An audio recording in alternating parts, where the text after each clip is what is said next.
following program was provided by an independent producer solely responsible for its content. The opinions expressed do not necessarily represent the views of this station, its staff, board of directors, or underwriters.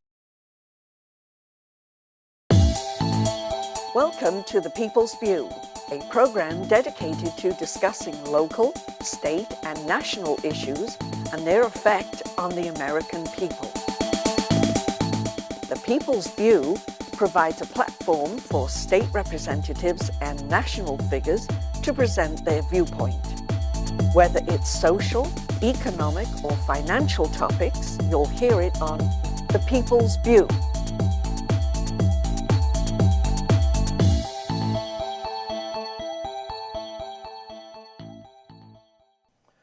Hello, this is The People's View, and I'm Carl Seidel, the host. And today we have Gary Lambert here, a past senator for the New Hampshire Senate. And Gary, why do we have you here today?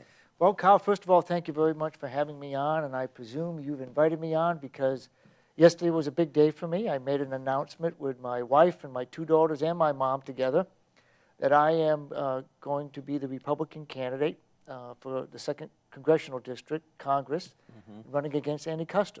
Well, very good. That must have been a tough decision to make, though. It's a significant move for you. It is. Of course, you know, Carl, I served up at the state Senate and enjoyed my 2 years serving up there, serving the constituents and the voters of Nashua. It was a great reward, and I just want to continue to serve.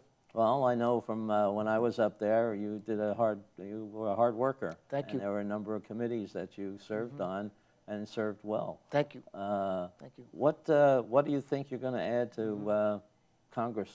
Well, I think the best way to describe it is why I want to run. I mean, I want to continue to serve my country. And as you probably know, and many do know in Nashua, I've been serving as a U.S. Marine now since I was 19 years old. That's when I first started serving the country, when I put on the uniform of a Marine on 6th of April, 1979. So it seems just like yesterday, but it actually was 34 years ago. And I've served in the war in Iraq, I've served in combat, I've served in peace, I've served on active duty, I've served in the reserve, I've been mobilized 3 times during my time in the reserve, twice after 9/11. But next year, that journey will come to an end. I am going to retire after 35 years. And even though I'm retiring from the Marine Corps, I just can't bring myself to retire from serving my country. So I want to continue to serve, and I'm looking for the best way to do so. And, you know, whose attention doesn't turn to Washington to see what's going on there, the dysfunction, the gridlock, and I think I can make a difference, and that's why I'm running. Good, because I think the last 2 years of this president's term is going to be a very hard way of keeping the budget balanced and keeping us halfway sane and out of some of the trouble around the world. Well, you're right there, Colin, and I wish he and the Democratic Senate were balancing the budget like we did up at the State House when you and I served. But this Congress, this administration just can't seem to pull it together. We continue to go into debt. We increase the deficit, and now we're spinning out of control. And I'm really worried about this country. I'm worried about the future of my daughters and the next generation. And it's time for me to, I think, to step up and do something about it. What do you think that we should be doing now? How would you go about balancing the budget with all these people fighting for one thing or another, and they still have so much pork in every bill they put through the Senate anyway? Well, you're right there. Well, first of all, the Senate has a hard time getting any budget passed. That's right. Regardless of whether there's pork in it or not. But I think what needs to be done is some more teamwork, some leadership and teamwork. It's like we got a bunch of managers down there right now that don't really know how to put anything together. And I tell a lot of folks, maybe it's because we're lacking the veterans we used to have down in Congress. You know, in the late 70s, no, that's true. 80% of the Senate and the House were veterans. They knew how to do a team play. Right. They knew how to lead, and they knew how to be a follower. And now what do we've got? About 18%, which is the lowest it's been, since before World War II. So I think that's part of the issue and part of the gridlock and part of the dysfunction. And that's why I'm hoping I can bring a lot of things that I learned in my 34 years in the Marine Corps down to D.C. bring that leadership down there and bring some teammanship in there as well. Do you think that you picked up something too in the New Hampshire legislature? Absolutely. And, we worked with some great people up Yes. there, in the House. You were in the House. And we had a great Senate. It's a small Senate, the third smallest Senate in the country. 24 members, so you get to know everybody very well. And we were fortunate, from our perspective, to have 19 Republicans. Right. So there wasn't a lot of issue going around with respect to the fact that we wanted to balance the budget. That was clear. It was just how we were going to do it. Mm-hmm. And I think we did it in a very, effective way, the best way we can. Like I tell people, look, nobody wants to cut anything. Okay? It's not that I ever went in there to cut anything. But there is only so much money to go around. Mm-hmm. And there's a pie, and you've got to decide where that money is going to go. And I think we did it in the best way possible. We took a look at those with the greatest need, mm-hmm. Those who needed help the most, and we helped them. And then we divided that part up the best we could. There's only so much money to go around. That's right. And they wound up having to do that this year, even though mm-hmm. you don't have 19 Republican senators. That's right. And you didn't have a House majority. That's right. But exactly. I think they worked it out. They had to. Yeah, and it was good to see. And if you can work it out in New Hampshire, then why can't it be worked out in Washington, D.C.? Right. Why is Washington, D.C. so different and so dysfunctional compared to us? We do just fine here without a sales tax, without an income tax, and we were able to balance a budget appropriately. Mm-hmm. And, one of the things New Hampshire has, as we all know, a balanced budget amendment. Balanced budget in the Constitution.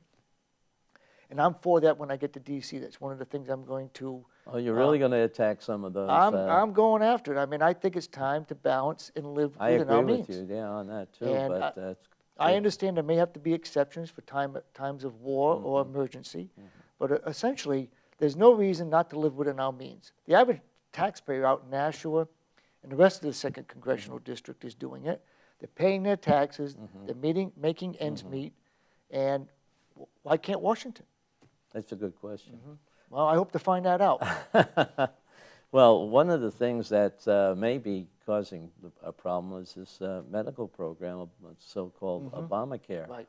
What do you think that influence will you have down there on that if you get elected? Well, I tell you what, I'm going out to stop it, Carl. Mm-hmm. If I get down, I'm going out to repeal it. And we've got to stop it. First of all, the number one reason I think we need to stop it, it's a job-crushing piece of legislation. Just coincidentally enough, right before Labor Day, we found the AFL-CIO coming out mm-hmm. saying that Obamacare will destroy the 40-hour work week, mm-hmm. which is a backbone of the middle class. I'm going out there for the middle class, and so if Obamacare is going to attack the middle class, then I'm attacking Obamacare. And just recently we found out the longshoremen are leaving the AFL-CIO right. for that reason. Mm-hmm. This is the backbone of America, labor, and it's just a shame that in this time when we're trying to recover from a recession, grow the economy, grow jobs, we've got actually a piece of legislation taking away jobs. You may have heard the same thing too. Obamacare is going to turn a bunch of people into a bunch of what they call 29ers. Yeah. That 29-hour work week. Because that's what's going to happen. A lot more people have 2 jobs just to keep it going. Well, there you go. It's not like people are struggling enough right now with 2 jobs, mm-hmm. trying to make ends meet. Now they're going to have to struggle maybe with 3 jobs, 29 hours a week of work. Come on. We're going in the opposite direction of what we should be Well, going. even that, I just heard this morning that of these exchanges that have been operational, mm-hmm. There are, I guess, 15 states that have them running, and of those 15 states, the premiums are going to go up quite a bit. Exactly. Every one of the states, they're going to go up anywhere between 5% and 50%. That's right. And how do you live with that? Well, not only that, this is a bad piece of legislation, and, I hate to quote the old, same old quote, but it is a train wreck, mm-hmm. said by Democrats. But, take a look at what this thing is just doing to, the economy. Oh, if it was any good, you would think the administration would say, yeah, full steam ahead. Yeah. What are they doing? We got to pull it back. Not so fast for the employer mandate.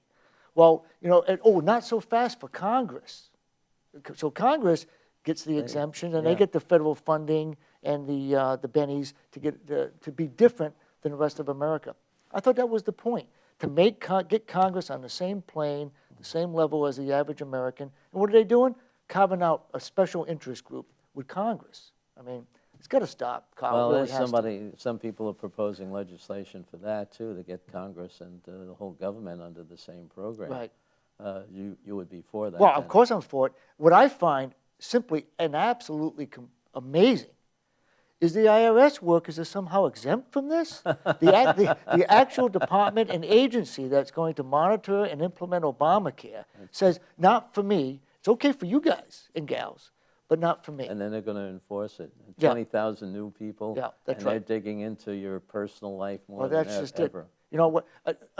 You can't even make the stuff up, Carl, because we just got done. We're not even done with yet because nobody's really delved into it. This IRS, the quote phony scandal at the IRS, where they target people of certain political persuasions and groups, and now all of a sudden, this very group that has attacked segments of the population for their political beliefs are now going to run our health care program. Yeah. I mean, you can't make it up. You just Well, can't. you know, the other ones, the so-called, as you say, phony scandals for Benghazi. I mean, you listen, Still haven't got to the that's bottom of it. terrible. And Kerry comes in, and the 4 people who had their hands slapped or got pardoned, I guess, more than anything else, and Well, going back to work. Not only that, they're pardoned, they're hiding a lot of people. Yeah. You know, to me, I mean, like I said, I've spent 34 years in the Marine Corps. So I've studied national security. I've got a master's degree in strategic studies from the Army War College.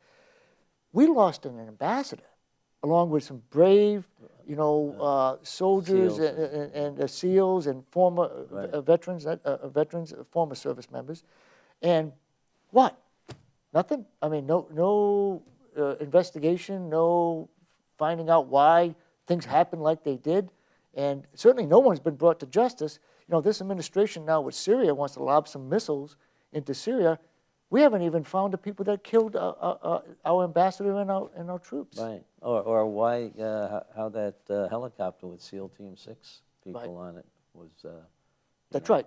There were certain things that happened in that, as far as I heard, you know, that the Afghans changed who went on the last minute. And, That's right. I mean, it's just there's I mean, so there's much. so many things there that you have to get some answers for. Well, yeah, and you know, not to turn it back to my race, but really, what has Annie Kuster done about anything we just talked about? Okay, so Obamacare, the AFL-CIO doesn't want it, the American workers, American public doesn't want it, the employers don't want it. What's Annie Kuster want to do? Jam it down our throat. What do I want to do? I want to repeal it. You know, same thing with the IRS scandal, the Benghazi scandal. How about NSA? While we're on top of everything else, what has Annie Kuster done? Nothing. You know, what's she done for the middle class? What piece of legislation can she point to that we can point to that she's helped the middle class grow and increase and get better and people move up the economic ladder? None. And she's voted against, well, most of the Democrats have voted against the Republican-generated House legislation, Right. which is sitting in the Senate, never to be heard from again. Well, the Senate seems to be the place, you know, because it's democratically controlled, the place where everything goes to die. Yeah. I mean, no budget, no nothing, and How many House bills are in there now? I mean, Well, I don't know what you can do. what gets me, Carl, these people are getting paid about $175,000 a year, okay? They're down there about 4 days a week. They're still on vacation. They've been on vacation for almost 4 weeks now, or most of the month of August. What are they doing? What are they doing for the people's money? I don't see it. You know, when America sent me over to Iraq and I worked over there, we worked 7 days a week. The only time you took a break was to sleep a little bit and get right back on it. So, you know, we've got people risking their lives in the military doing that, getting paid, especially the junior troops, not getting paid much at all. We got members of Congress making $1.75. What are they doing? Nothing. It's gridlock. So. No, maybe that's what we do. We pay them by the number of... No, you don't want to do that. They'll pass all sorts of That's right. legislation. Because as we know from the State House being up there, not every single law you pass is a good law. And sometimes if you give people the time to do it, they'll pass something that just doesn't need to be passed. Well, yeah, I can't even see the need to pass 1,000-page pieces of legislation. That's right. I mean, you can't have time enough, everybody, to really go through it and understand, Exactly. at least in the House and the Senate in New Hampshire, even though we go through 1,000 bills a session, we do have people that go through those things very thoroughly. And I don't remember, very few pieces of legislation is more than 25 pages. Oh, absolutely. I don't recall one piece, Except other the than the budget. budget. I was going to say the budget. I But just there jumped are on also that too. some pieces where you had some of the laws that had to be Right. rewritten.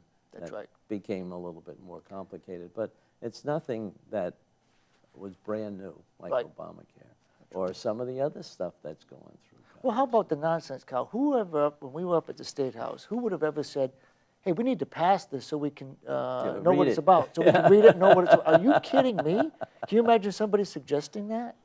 There would have been a mutiny. And I don't No, understand how she got away with it. And You're right. She not only got away with it, got elected again yeah, after saying it. So it talks about California, maybe. I guess, I mean, that's why I think we're different here in New Hampshire. Yeah. Granite staters are a different breed, and they pay attention to, what the elected officials do. On another topic, what do you think about the immigration law that they're trying to pass? And Well- that's another thing that's loaded with pork in the Senate. Not only loaded with pork, I think it's just whatever, I'm opposed to the bill in the Senate right now. I think the first thing we got to do, I'm a first generation in this country with respect to on my mom's side. My mom came from Germany as a legal immigrant. And so the first thing we've got to do is secure the border. I mean, seems like a common sense principle to me, right? How can we do anything with the illegal immigrants we have now until we secure that border, find out who we've got, and then sort things out from there? So the only discussion I want to have right now is I want to find out how we're going to secure the border, what we're going to, how we're going to do it, and then I'll listen to what other people have for a plan. One of the things that always, I guess, made me question what was happening, it seems that ignoring the people that are here waiting to become citizens. Yep. One of the things that one of the reasons that people come up here, not only to have a job, but they want to become citizens. But and they say, well, the normal path is too long, 5, 10, or 15 years. I know. And there's no real reason you have to take more than 5 years, I would think, to determine a person's. Leave it to the government, right, Kyle? I mean, Yeah. look, I'll get back to that in a minute, but take a look at my brethren from Iraq and Afghanistan waiting in the VA lines, Oh, yeah. the red tape they have to go through. So, government's not working for most people. I mean, it's just too big, it's out of control, and they're not serving the people. I mean, it's about them rather than the people. That's right. So no wonder it's a problem with immigration. That's why I'm ready for a discussion on immigration. But before we get there, I'm into securing this border Oh, first. yeah. You got to stop. Stop the that illegals first, and coming then in. I think it's all about maybe, looking at, maybe redoing, maybe undoing the current immigration policy we have and looking deep, digging down deep and find out what we need to do to fix it. Well, I agree with you there. I think we have a lot of good people that want to become citizens. Yeah. And we've got a lot of businesses out there that need people that can't find, that certain type of person they're looking for in this country. And we need to help businesses. If they need that kind of person, we need to find a way to help businesses so businesses can help others. And a lot of the people that are coming in here are starting their own businesses. Right. Which is That's right. one of the things that really is the standard in America. Hey, that's the American way. I mean, I started my own business when I was 29 years old. I started my law firm. Been making payroll for employees ever since. And that's the American way. I mean, I grew up middle class. My mother, of course, was an immigrant. My mother didn't even finish high school because of the war in Germany. And my father got through high school, but I was the first guy to go to college. But I was taught, hard work, dedication, put your nose to the grindstone. And if you do that, America should let you move up the economic ladder of life. And what we've got now is folks trying to do that. What's in their way? Obamacare, businesses being stymied by regulations. I mean, it's just one thing after another. The other thing that's being stymieing them is the education system. Oh. What are you going to do with that? What are you going to get the Congress? Well, I tell you what, we've got to take a good hard look at that because the price of education is really Right. out of hand. Hey, I know all about student loan debt. I didn't pay mine off. Let's see, I got married at 35 for the first time. Still married to Lori. But I don't think we paid. I know I had debt when I married her from law school and college. I don't think I paid it off until I was 37 or 38. Now, there's just something wrong with that. And that's back then when things were even Yeah, a lot lower. a lot lower. It seemed like they were yeah. a lot lower in Well, terms they of were. I put inflation and cuts. everything. And now I don't know how the average person does it, how the average family does it. And, no wonder people are up at night. How do I pay for college? Or law school or MBA school or I know. whatever. And it's really sad. And I've got a lot of friends. In fact, I'm of the age now. My daughter starts college next year. So a lot of our contemporaries in the neighborhood and our friends in the neighborhood, their children are either in college. I can't believe the amount of people I know who have 2 children in college at the same time. I don't know how they're doing it. It's a struggle. And some of these folks have underemployed, Oh, yeah. or they lost a job along the way, and we've got to help this system. Well, also the way the government is getting into this Common Core or whatever it is. Right, exactly. They're always dictating from the top, and they're not listening to the teachers and how to do it, I don't think. The teachers are really the ones that put it into effect anyway, and if they really don't have a piece of the planning. That's right. It bothers me that the kids that come out don't have the attitude that they should about education. Education is really everything. That's where you get the Couldn't reason agree with you get more. I ahead. mean, I would not, you and I probably would not be, I know I wouldn't be here without an education. But, the way I feel about everything, I think, we have like-minded beliefs when it comes to this. It's about local control. The higher you get up, the more you get away from that school board or the parents and the teachers, the worse it's going to get. I mean, what's Washington, D.C. know about how we should be teaching our kids here in New Hampshire? Well, the thing that bothers me most about this new approach is they want to make everybody the same, it seems. I don't know what freedom, they claim that there's freedom in there, but I went to a school board meeting recently when they're getting the first of 3 sessions on this Common Core. And even there they made the mistake of saying, that the common curriculum, it's not common curriculum, it's supposed to be common standards. Oh, yeah. So it's something that I'm waiting to see what happens. Yeah, but like I say, Carl, I don't know, I don't want to ask you your age on camera, but I mean, we're probably, we went to school somewhere near the same time, but I remember school being, enjoyable. You could take kind of whatever you wanted to take as long as you fulfilled the minimum requirements. But to have a cookie cutter approach for every student, it's just not going to work. I mean, some guys like shop more and became, Whatever. professional mechanics. Yeah. And some folks were headed for college, but no cookie cutter fits all program works. It just doesn't. And instead of fine-tuning something that was there before, they got to throw it away, after 10 or 15 years, and they waste all that money. And now you got to change the curriculum, which means textbooks and all this other stuff. That's a lot of more money. cost, computers, whatever. It just doesn't make sense to me. I think that you do want to have standards. You do want to compete in a world, which we aren't doing as well as we should be. That's right. And, you have to be proud of the country, and you have to be proud of what you want to build. Yep. And that's why, as I understand it, that's why you're going That's to right. Congress. Exactly. You And that, and I am proud of my country, but that doesn't mean I'm happy with the way government's working. So we can be patriotic and care about our nation, but I think we still need to take a look at, hey, government needs some fixing down there. And Well, that's what I get to hope to you'll do. be only one of many soldiers, I guess. Have you True. gone around and worked with any people from other states, or in your involvement in the Republican Party? Well, sure. In other words, the good thing about being active in politics, you come in contact with a lot of folks everywhere, and most of the time, I've spent my focus on New Hampshire values, and the folks here in New Hampshire. But it's always good to get ideas from wherever we get ideas from. Usually once a month, I go down to Camp Lejeune I'm a colonel in the Marine Corps Reserve, so I go down there to do what they call drills, usually 3 or 4 days at a time. So I get to experience a lot of what goes there on the base and talk to folks, what matters to them, what matters to the military. So it's good to travel and the Marine Corps has been good to me about that. It's Yeah, allowed me to go to a lot of places. Yeah, yeah. Well, what's next in your campaign? You made your announcement, and now you're, what, 18 months?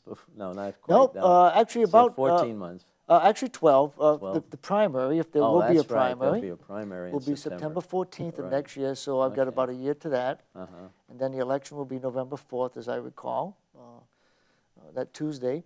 So what I'm doing is doing exactly what we're Same doing thing, now. You yeah. called me up, I think what, about 1 or 2 o'clock today. Yeah. I said, can you come on? Yeah. What time? 5 o'clock. I'll be there. Uh-huh.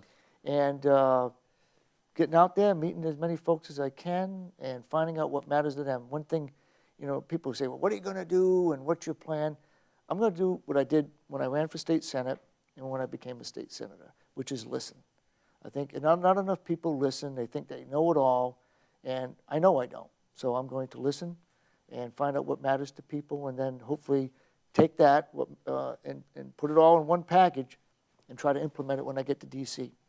Well, I think you're a good communicator, and I think that's how you got elected, because you really upset an incumbent, and you were the first Republican in your district in how many years? 94 years. In fact, I tell people, when I ran for state senate, I mean, yeah, you look at a lot of things, but you look to see whether or not you want to serve. And that I thought was my calling at the time, which was being up at the state senate. I wanted to get involved in state politics. And so, a state elected official. But I didn't know until I started to run, that it had been that long, 94 years. And I always tell people, oh, geez, I don't know, I might have had second thoughts had I known before I ran. I mean, what are the odds? Yeah. But, hey, look, what I did is I listened to people, found out what mattered to them, and just tried to implement that when I got to the State House. And I think things went pretty well. Well, now if people might want to hear, they heard what you have to say, maybe they want to help you get elected. How do they do that? Well, certainly they can go to my website. That's probably the best way to get a hold of me. And it's lambertforcongress.com. Okay. And just get on there. And that's on our screen, so we can That's right. write it down. You get there, and there's many ways of supporting. You can get in there. You can write down your email address. Say you want to volunteer for something. You want to contribute to the campaign. You can do that as well. And if they want to call me, they can call me. My cell phone is 438-6333. So anyway, 438-6333. That's right. How about that? 3's always been a very amazing number. It seems to come up a lot because I was District 13 in the Senate as well. So maybe it's your lucky number. I think it always has been. It's been really good, and certainly 2013 has been very good to me so far this year. Okay. Well, let's say 2014 is even better. I hope so. That's right. Well, thank you very much for coming on, Gary. Thank you, and Carl. Thank you, people, for listening in. This is the People's View, sponsored by the Nashua Republican City Committee, NashuaGOP.org for our website. And come to our meetings. We have very interesting speakers on the second Thursday of every month at the Crown Plaza. Please give us a call or contact us on our website if you have any suggestions for future shows. And thank you for listening in. Thank you, Carl. Again. Thank you very much. Appreciate it.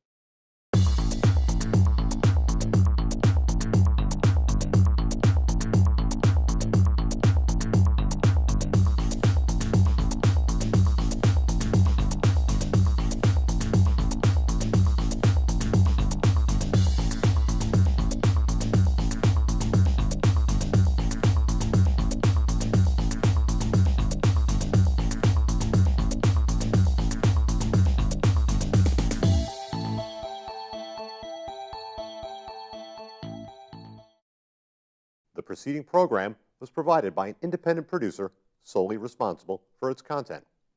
The opinions expressed do not necessarily represent the views of this station, its staff, board of directors, or underwriters.